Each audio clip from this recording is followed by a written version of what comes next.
국민의힘에서 탄핵 정국을 수습할 인사로 5선 중진의 권영세 의원을 비대위원장으로 지명했습니다. 이번 비대위는 어디에 방점이 찍혔는지 여당의 전략 살펴보겠습니다. 국민의힘 원내 수석대변인 김대식 의원 전화 연결되어 있습니다. 의원님 안녕하세요. 예, 안녕하세요. 네. 메리 크리스마스입니다. 예. 네, 성탄절 축복 가득하시기 바랍니다. 감사합니다. 새 비대위원장으로 5선 권영세 의원이 결정됐습니다. 권영세 의원을 비대위원장으로 세운 배경은 무엇일까요? 참 어려운 시기에 우리 권영세 의원님께서 이게 맡았다고 생각합니다. 지금 우리 권영세 의원은 풍부한 이 정치 경험이 있죠. 그리고 안정적인 리더십을 갖춘 분이다 이렇게 생각을 합니다.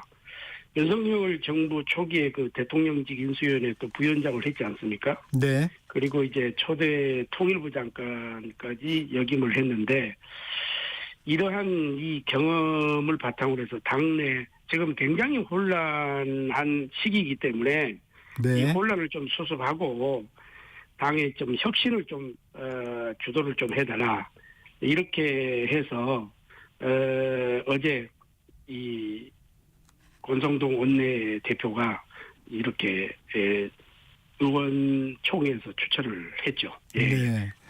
새 비대위 일단 안정의 방점을 좀 찍은 것 같은데 권영세 의원이 이렇게 밝혔어요. 안정의 가장 중요한 부분이 당의 단합이라고 강조했는데 당의 단합은 어떤 방식으로 이루어질 수 있을까요? 저는 이제는 지금 탄핵에 우리가 강을 건넜지 않습니까? 네. 그래서 지금 친윤 친한 이런 게 없다고 생각합니다. 이거 다 없고 오로지 국민만 바라보고 국민의 힘만 있다 이렇게 생각을 하고 이러한 부분을 잘 추실어서 우리 권영세 새로운 비대위원장께서 좀 잘 이끌어 주면은 저는 이 길을 반드시 극복할 수 있다 이렇게 생각을 합니다. 예. 이제 국민의 힘만 있다 이렇게 말씀하셨는데 예. 권영세, 권성동 투톱 체제 둘 다 친윤 색채의 검사 출신입니다. 도로 친윤당이라는 곱지 않은 시선에 대해서는 어떤 입장이세요? 저는 전체 친윤이라고 보는 시각에 대해서는 동의하지 않고요. 네.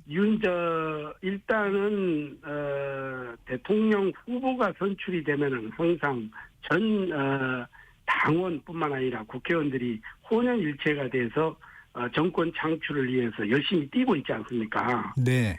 그런 점에서 그러면 전체가 100% 친윤이죠. 그러나 이제 권성동 지금 원내대표께서는 열심히 뛰는 것 말고는 어떤 직함도 맡지 않았지 않습니까? 인수위도 들어가지 않고 내각도 들어가지 않고 네. 다만 이제 권영세 의원이 이 초대 통일부 장관을 역임했다 하는 것에서 친윤이라고 보는데 지금은 모든 것을 좀 탈피를 해야 된다 이렇게 생각을 하고 중요한 것은 개파가 아니라 당원 하악과 미래라고 저는 생각을 합니다. 그래서 우리 권영세 의원님이 좀 초당적으로 당을 이끌어갈 능력을 갖추고 또 특정 개파를 또 대변하기보다는 당 전체의 이익을 위해서 노력을 할 것으로 저는 보고 있습니다. 예. 비대위원장과 원내대표의 역할 분담 어떻게 이루어질까요? 저는 지금 현재 이제 원내대표는 원내를 중심으로 이제 가야 되고요. 지금 비대위원장은 첫째는 당을 추스려야 되고 만약에 수도 줘야 되잖아요. 이게 탄핵이 가결될 수도 있고 기각될 수도 있지만 네, 인용되는 상황. 강열이 인용된다고 하면은 이 대선까지 좀 치러야 될 이런 형국이기 때문에 그러한 것도 하나하나 준비를 해야 되겠죠. 예. 네, 당내에서 저는 이제 대외적인 스피커는 이제 비대위원장이 맡고 네. 원내의 수습뿐만 아니라 원내 정책, 원내 이런 부분은 원내대표가 맡는 것이 맞다 이렇게 보고 있습니다. 예. 네. 당내에서 비상계엄 사태에 대해서 국민들에게 진솔한 사과가 필요하다는 의견들이 있었는데 예. 이 부분에 대해서도 권성동 대표 권한대행이 입장을 밝혔어요. 그 내용도 전해주시죠. 예, 여러 번 지금 권성동 원내대표가 뭐 기자들하고 만났을 때라든지 이런 것으로 참 사과를 했죠. 이거는 여러 번 사과도 하고 저도 마찬가지지만 저도 대정부 시정연설에서도 이 국회에서 한 3번, 4번 정도 이렇게 사과를 하고 많은 우리 의원들이 사과를 했어요. 그러나 전체적인 이런 사과가 없다. 이런 건데 이제 비대위가 구성이 되고 나면은 이러한 대국민 사과가 저는 필요하다 이렇게 보고 그것은 곧 있을 거다 이렇게 생각을 합니다. 예. 비상계엄은 잘못됐는데 대통령 예. 탄핵은 안 된다는 메시지 이런 예. 약간 국민들은 혼선을 겪고 있는 것 같아요. 어떻게 보십니까? 저는 그렇게 생각합니다. 저기 비상계엄은 우리 108명의 국민의힘 국회의원 전체가 잘 됐다 이렇게 하는 의원은 한 분도 없다고 저는 생각을 하고 다만 이제 탄핵은 이것은 헌법재판소의 이걸 받아봐야 되지 않겠습니까? 네. 그런 것으로 이 헌법재판소에 있는 만큼 지금은 헌재의 시간이다 이렇게 보고 국민 여러분께서도 지금은 역시 대통령 권한에 대한 추가적인 이런 여러 이야기가 나오는데 차분하게 헌재의 판결을 좀 기다리고 정치권이 민생 또 안정 경제 회복에 좀 집중해야 할 시기가 아닌가 이렇게 생각을 합니다. 예. 네. 진짜 보수는 책임을 지는 것이다. 라며 그 보수 재건을 위해서는 윤석열 대통령과 당을 분리해야 한다는 의견들도 의원들 사이에서 나옵니다. 김 의원께서는 어떤 생각을 갖고 계십니까? 저도 뭐 그런 일부분에 이제 그런 주장을 하는 분도 계셔요. 그러나 지금 현재 우리가 제1호 당원이 윤석열 대통령이고 지금 만약에 분리를 하게 되면은 우리는 소수 정당으로 지금 전략을 하고 말지 않습니까? 네. 그러나 집권당이라는 이런 메리트를 갖고 있기 때문에 이게 헌재에서 탄핵이 이게 인용이 됐을 경우에는 우리 당도 이제 홀로서기를 할 수밖에 없는 거죠. 지금 상황으로서는. 네. 그런 점에서 지금 여기에서 탄핵이 인용될 것이다, 기각될 것이다, 이것을 섣부르하게 미리서 가정형으로 생각을 해서 이야기한다는 것은 좀 적절치 않다 이렇게 생각을 합니다. 네. 당이 비상사태이다 보니 비대위원 인선이 중요할 텐데 예. 새신 의지가 강한 친한계 혹은 소장파 인사들이 중용될 수 있을까요? 저는 그렇게 중용될 수 있다고 봅니다. 지금 각 당 내부에서도 우리가 초선이 44명이고 제가 초선 대표를 맡고 있는데 재선이 30명, 74명이기 때문에 한 80%를 지금 차지하고 있지 않습니까? 네. 그래서 이제 초선 의원들, 재선 의원들 쪽에서 나온 이야기는 과감한 혁신을 해야 된다. 그렇기 때문에 초선 의원들도 좀 비대위원으로 좀 들어가고 재선도 들어가고 3선 정도. 그다음에 원외 이 당협위원장 출신으로서 하고 또 여성 또 청년 이런 분들이 들어와서 과감한 좀 혁신을 해야 된다고 보고 또 하나는 굳이 비대위에서 그렇게 안 하더라도 비대위원장이 비대위원장 산하에 혁신위원회를 좀 두고 이게 대외적으로 우리 당이 완전 백지 상태에서 놓고 개혁을 할 수 있는 방안은 충분하게 있다고 생각을 합니다. 다만 우리가 얼마나 의지를 가지고 하느냐 안 하느냐 이 차이점이 아닐까 싶네요. 예. 네, 같은 맥락의 질문인데 탄핵 찬성표를 던진 의원들에 대해 당내 주류의 반발이 심했습니다. 예. 이 부분에 대해서는 어떻게 화합을 이루어야 한다고 생각하십니까? 저는 국회의원 300명 누구나가 자기의 소수 의견을 낼 수 있다고 봅니다. 그렇지 않겠습니까? 국회의원 한 사람 한 사람이 헌법기관이기 때문에 그런 소수 의견이 나올 수도 충분히 있고 그때 당시에는 우리가 이 당론을 어겼다, 당론을 지키지 않았다 하는 그런 불만의 목소리가 많이 나왔죠. 그러나 지금 어느 정도 지금 안정된 상태에서는 화합을 해야 된다, 통합을 해야 된다, 다 안고 가야 된다. 이런 얘기들이 좀 주류를 이루고 있다 이렇게 말씀을 드립니다. 예. 네. 민주당에서 한덕수 권한대행에 대해 탄핵 방침을 정했어요. 예. 한덕수 권한대행이 쟁점이 되고 있는 특검법 또 헌법재판관 임명에 대해 여야 협상을 촉구하자 민주당의 뜻대로 할 의지가 없다고 생각한 듯한데 어떻게 생각하십니까? 저는 지금 민주당이 단순히 국무총리 탄핵 이렇게 해서 지금 집행하고 자기네들 말을 안 들으면은 탄핵하겠다. 지금 벌써 26일 날 지금 이렇게 하겠다고 지금 나왔잖아요. 네. 자, 이런 부분이면은 지금 민주당은 지금 이 집권당뿐만 아니라 여당에 완전히 이 초토화를 시키려고 하는 의도로밖에 지금 보이지 않다. 이렇게 생각을 합니다. 이게 의석수가 열세인 당에서 다수당의 폭거를 막을 방법은 없습니다. 그러나 국민의힘 입장에서는 국민께 윤석열 정부의 임기 절반이 지나는 동안 무려 29건의 탄핵안을 발의하고 민주당의 무자비한 이런 정치적 폭거를 국민 여러분께 좀 알리는 방법밖에 없습니다. 우리는.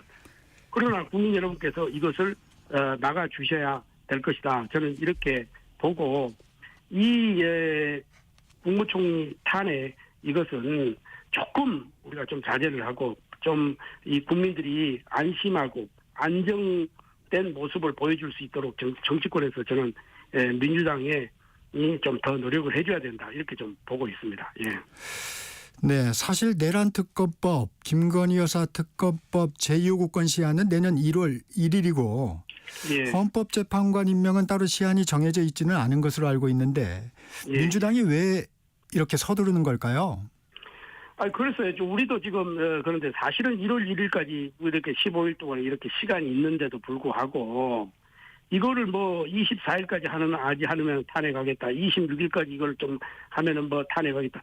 이런 것은 저는 입법의 이 독주고 이게 폭력이라고 저는 생각을 합니다. 충분한 시간을 가지고 우리가 여야가 서로 머리를 맞대고 좀 논의를 하고 이렇게 해도 충분한 시간이 있는데도 불구하고 왜 이렇게 서두르는지 이것은 민주당이 너무 성급하고 너무 급하게 지금 움직이고 있다 이렇게 생각을 합니다. 빨리 지금 먹다 보면은 이게 얹힐 수가 있는데 그러한 점에서 민주당이 좀 냉정을 가지고 이게 국정의 이 전반에 꼭 우리가 집권당이라 해서 집권당에서 그렇게 하는 게 아니라 민주당에서도 그런 부분을 좀 충분히 고려해서 이제 국민들을 좀 안심시킬 수 있는 이런 것을 좀 해줬으면 좋겠다 하는 의견을 좀 제시를 합니다. 예.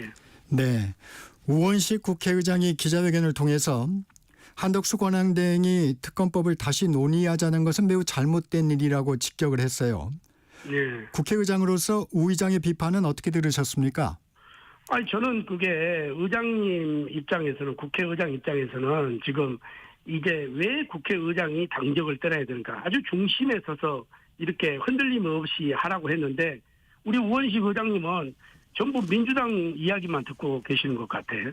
그래서 그거는 여야 원내대표를 좀 불러가지고 이러한 부분을 좀 조정하고 협치하고 좀 협업할 수 있는 이런 것을 만들어주는 것이 저는 의장님의 그 본분이라고 이렇게 생각을 하는데 너무 한쪽에 치우치다 보니까 우리가 어떻게 의장님을 믿고 일을 할 수가 있겠습니까? 그런 부분은 저는 우리 우원식 의장님이 좀 과감하게 좀 중간 매개 역할을 해줘야 된다. 저는 이렇게 생각을 합니다.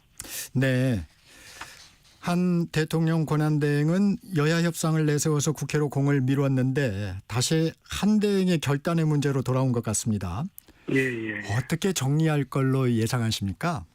저는 우리 한덕수 권한대행께서 아주 그동안의 연륜과 경륜과 그리고 평생을 국가와 국민을 위해서 일해왔기 때문에 현명한 판단을 해주리라 이렇게 보고 있습니다. 네.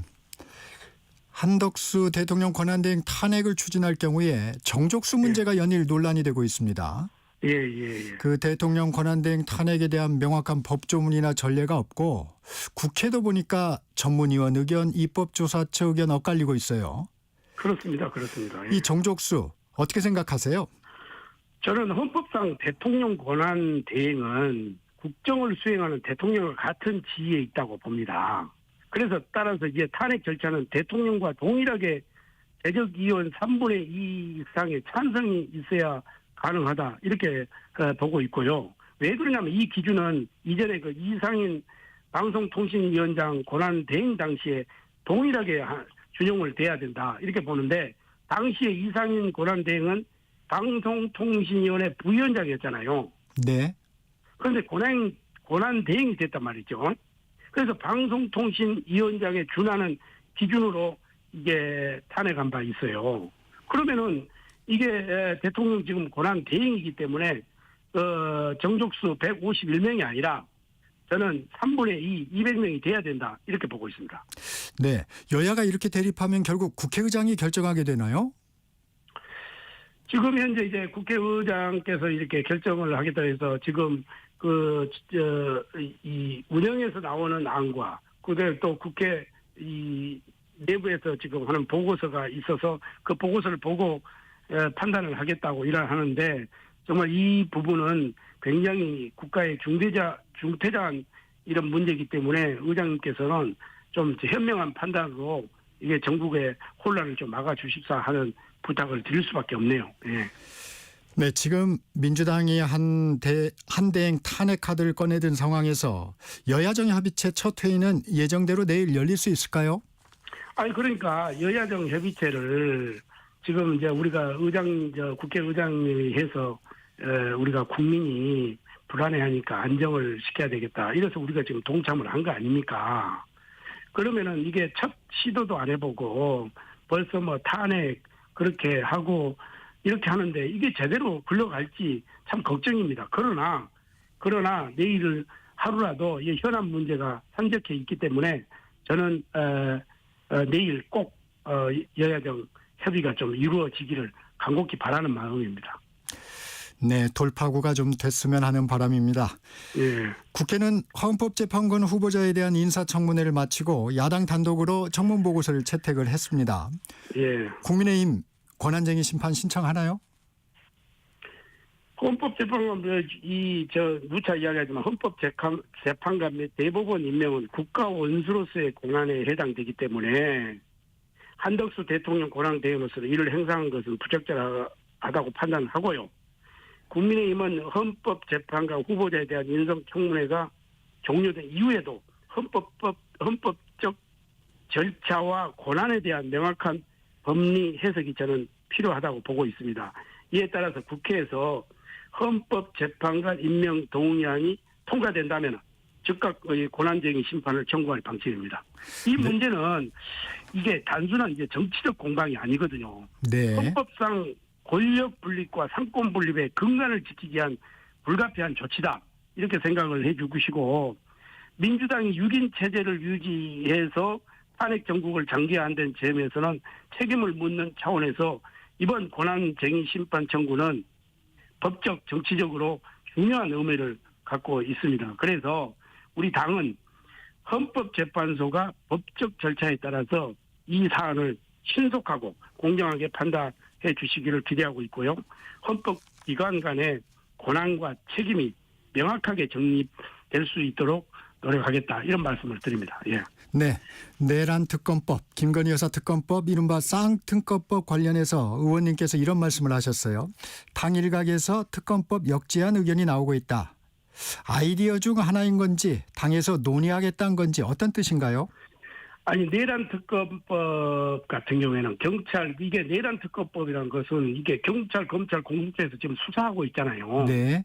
이게 혼선을 좀 우려가 되고 있고 그다음에 특검 후보 추천을 또 야당이 독점하고 있는 상황이잖아요. 자, 김건희 특검법은 정부 여당에 대한 마구잡이식에 대한 수사를 허용하는 어떻게 보면 정치 탄압성 특별법이다 이렇게 보고 있는데 이 부분을 독소조항 여러 가지 있는 거를 좀 빼고 한동훈 대표 시절에 제안했던 제3자 특검법 이런 건 아직까지 살아있기 때문에 우리가 좀 논의를 해서 이걸 한번 해보려고 하는 그런 의지를 가지고 있다 이렇게 보는 겁니다. 이것은 뭐 제가 이야기했다고 해서 그런 게 아니라 전체 우리 의원총회에서 한번 의논을 하고 심의를 해서 이런 제3자 특검법도 한번 제안을 해보자 하는 그런 다수의 의원이 있다 이런 말씀을 드리는 겁니다. 예. 민주당도 왜 국민의힘이 그 대안을 가지고 오지 않느냐 이런 얘기를 했었는데 약간의 협의 여지가 있군요. 아이고 협의를 해야죠. 백지 상태를 놓고 여러 가지 또 협의를 해서 일방 통행을 하지 말고 같이 협의하고 협치를 하자. 그게 어떻게 보면은 지금까지 해왔던 국회 관례였는데 지금 22대 국회 들어와 가지고는 막 완전 일반 통행을 하고 이러니까 이거는 국민들 보기에도 그렇고 여야의 이런 대립된 관계를 이렇게 보여줘서는 안 되지 않습니까? 우리가 지금 정치권이 국민들을 걱정해야 되는데 이게 국민들이 정치권을 이렇게 걱정해서 되겠습니까 이거? 네. 한 40초 정도가 남았는데 의원님께서 미국 트럼프 대통령 취임식에 초청을 받았다고 들었습니다. 어떤 루트로 초청받은 건가요? 네, 제가 그 해외 네트워크를 많이 가지고 있습니다. 특히나 또 미국은 네트워크 그 아닙니까? 그래서 네트워크의 사회인데 이게 존 콜린 상원 의원의 공식 초청을 받았죠. 그러니까는 해외 사절단들을 무도에 이렇게 초청을 하는 겁니다. 사실은 그 취임식 초청은 어떻게 보면 누구나 갈 수 있는 곳이죠. 그러나 저녁에 대통령 부부 그다음에 부통령 부부가 참석하는 무도회에 초청을 받았다는 것은 상당히 저는 의미가 있다고 보고 네. 이번에 가서 많은 분들을 만나서 대한민국 걱정하지 마라. 네, 의원님 마무리해 주시고요. 다 이렇게 이야기를 하도록 하겠습니다. 예. 네, 지금까지 국민의힘 원내수석대변인 김대식 의원이었습니다. 고맙습니다. 감사합니다.